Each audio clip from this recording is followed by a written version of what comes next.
नमस्कार साथियों, मैं लीला पंडित, डिप्टी एसएस डॉन, पुणे डिवीजन। आप लोगों को आज मैं दुर्घटना रेलवे दुर्घटना के बारे में चर्चा करने के लिए मैं आपके सामने जो है उपस्थित हुआ हूँ। बहुत दिनों से लोगों का डिमांड था कि दुर्घटना के ऊपर कुछ जो है मतलब वीडियो बनाइए। तो सबसे पहले मैं बता देना चाहता हूँ कि दुर्घटना है क्या और दुर्घटना क्या है इसके बारे में, उसके बाद धीरे धीरे हम आगे बढ़ेंगे। तो सबसे पहले ये जानने की जरूरत है कि जब 1853 में जब भारत में रेल चली 16 अप्रैल को, तब उस समय एक ही गाड़ी थी और एक ही ट्रैक था, तो दुर्घटना नहीं होती थी। जैसे जैसे गाड़ियों की संख्या बढ़ते गई वैसे सिग्नल उसको कंट्रोल करने के लिए सिग्नल की आवश्यकता पड़ी, और जब गाड़ी और ट्रैक की संख्या बढ़ते गया तो धीरे धीरे एक्सीडेंट होने लगे। तो सबसे पहले जरा सा ध्यान रखिए इस चीज को। किताब में तो बहुत कुछ है, एक्सीडेंट मैनुअल में वर्गीकरण मिलेंगे, लेकिन मैं जो बताना चाह रहा हूँ उसको समझ लीजिए।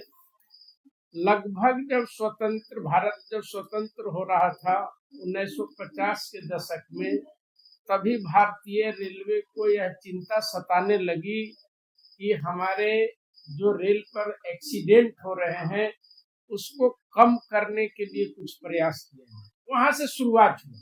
लगभग हम लोग मतलब एक 75 साल होने जा रहा है। तो मैं आप लोग को बता रहा हूँ जो सब जगह किताब में नहीं है। सबसे पहले कुंजरू कमेटी की गठित हुआ, जो सुप्रीम कोर्ट के शायद रिटायर्ड जज थे कि भाई दुर्घटना की जांच कीजिए, दुर्घटना के कम करने का उपाय बताइए। तो पहला कुंजरू कमेटी बना, फिर वांचू कमेटी बना, उसके बाद सिकरी कमेटी बनी। तो 3 कमेटियां बनाई गई। उसके बाद भी रेलवे में एक्सीडेंट कम करने के जो कारगर प्रयास करना चाहिए था या जो उपाय बरतना चाहिए था, उससे रेलवे के दुर्घटना कम नहीं हो रहे थे। आप लोगों ने सुना होगा, अंत में भारत सरकार ने, रेल प्रशासन ने 1998 में 1998 में खन्ना कमेटी का गठन किया। किसका गठन किया गया? खन्ना कमेटी।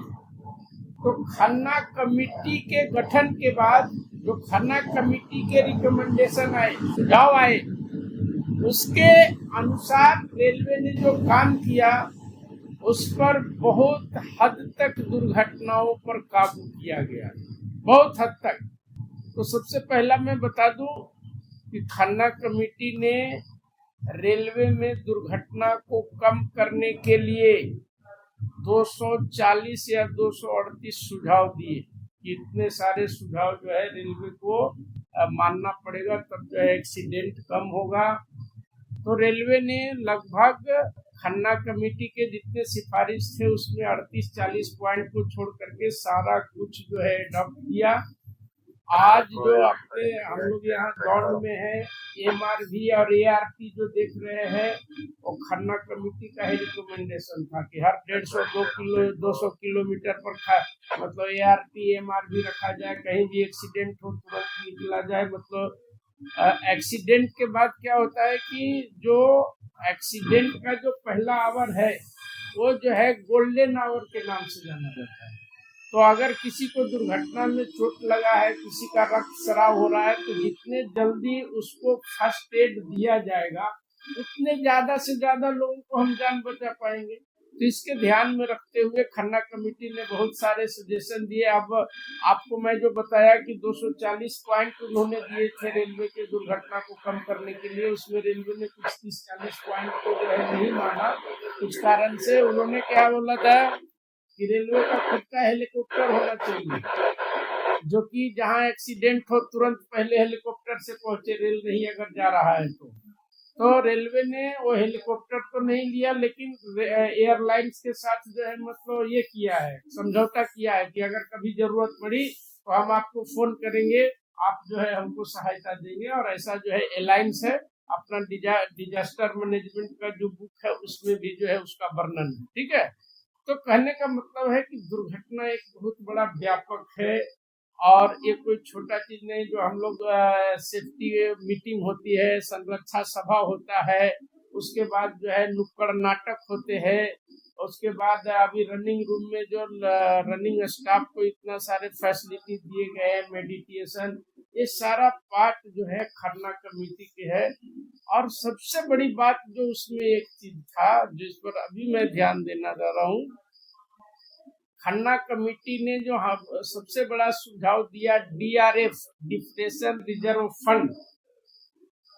दुर्घटनाएं जो होती थी सबसे ज्यादा हमारे पुराने इंफ्रास्ट्रक्चर, पुराना जो हमारा कोच थे, वैगन थे या ट्रैक थे, पुल थे, उसके लिए जो है वो सबसे बड़ा दुर्घटना का कारण होता था।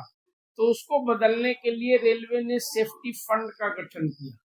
2000 में जब नीतीश कुमार रेल मंत्री थे तो 17,000 करोड़ रुपया देके भारत सरकार ने रेलवे का एक सेफ्टी फंड बनाया, जिसमें टिकट पर सेफ्टी सरचार्ज लगाया हर एक पैसेंजर पर 1-1 रुपया, ताकि वो 17,000 करोड़ रुपया वैसा का वैसा रहेगा, पैसा आता जाएगा और जितने भी जो हमारे पुराने एसेट है उसको हम रिप्लेस करते जाएंगे, ताकि जो है दुर्घटना भविष्य में जितना हो सके हम उसको कम कर पाएंगे। उसी तरह से आप ध्यान से देखिएगा, आज के 10 साल 15 साल पहले जो है हमारे संपार फाटक दुर्घटनाएं होती थी रेलवे लेवल क्रॉसिंग पे, तो उसको कम करने के लिए रेलवे ने जो है डिसाइड कर लिया कि सारे लेवल क्रॉसिंग गेट ही बंद कर दिया जाए। ठीक है, तो आज आप देख रहे हैं कि हमारे सेंट्रल रेलवे में लगभग 90 से लेके 95% तक मतलब संपार फाटक बंद हो चुके हैं, या तो REB दिया गया है या रोड ओवर ब्रिज बनाया गया है, क्योंकि वह जो है एक रेलवे के सबसे कमजोर नस की कड़ी बन गई थी और बहुत बड़े बड़े दुर्घटनाएं हो रहे थे। तो इस तरह से रेलवे जो है जीरो आधारित, मतलब हमारा एक्सीडेंट पूर्णतः बंद हो, कम हो जाए, शून्य एक्सीडेंट हो, इस पर काम कर रहा है। उसके बाद मैं आप लोगों को एक चीज और बता देना चाहता हूँ। मैंने ये इंटरलॉकिंग का परिभाषा बताया है एक वीडियो में। तो दुर्घटना को रोकने के लिए इंटरलॉकिंग का जन्म हुआ। हम जैसे जैसे अपना इंटरलॉकिंग को अपग्रेड करते जा रहे हैं, उस तरह से दुर्घटनाएं जो है से कमते जा रही है। और खास करके इंटरलॉकिंग के क्षेत्र में दुर्घटना को रोकने के लिए ट्रैक, सर्किट और एक्सल काउंटर भारतीय रेल के लिए दुर्घटना रोकने के लिए बहुत बड़ा वरदान साबित हुआ। समझ गए, बहुत बड़ा वरदान साबित हुआ है। तो जब इंटरलॉकिंग फेल होती है तब जो है दुर्घटना का जो है जन्म होता है। जैसे हम लोगों ने 2 जून 2023 को अभी बालासोर में जो भारतीय रेल का सबसे बड़ा दुर्घटना हुआ, उसमें इंटरलॉकिंग का फेल्यूर था। मेंटेनेंस के लिए डिस्कनेक्शन दिया गया था, रिले को जहां सेट करना चाहिए था वहां नहीं सेट किया गया। इस तरह से जो है बहुत बड़ी भयंकर दुर्घटना हुई। तो इंटरलॉकिंग अगर कार्यरत है तो ये मतलब दुर्घटना होना संभव नहीं है। इंटरलॉकिंग फेल होती है, वहीं पर दुर्घटना का जन्म होता है। और सबसे पहला, रेलवे कर्मचारी अगर सतर्क रहेंगे तो दुर्घटना को बहुत से बहुत कम किया जा सकता है। अब थोड़ा सा मैं अंत में आगे और वीडियो पर चर्चा करूंगा, क्योंकि ये छोटा चैप्टर नहीं है, बहुत बड़ा चैप्टर है। एक जो है हम लोग को सबसे ज्यादा जो पूछा जाता है, जो जानने की जरूरत है, गंभीर दुर्घटना। दुर्घटना बहुत तरह के, सांकेतिक दुर्घटना है, निवारित टक्कर है, उसके बाद गंभीर दुर्घटना है, परिणामी दुर्घटना है। वीडियो को बंद करता हूँ, बाद में फिर इस पे चर्चा करेंगे। चलिए, ओके।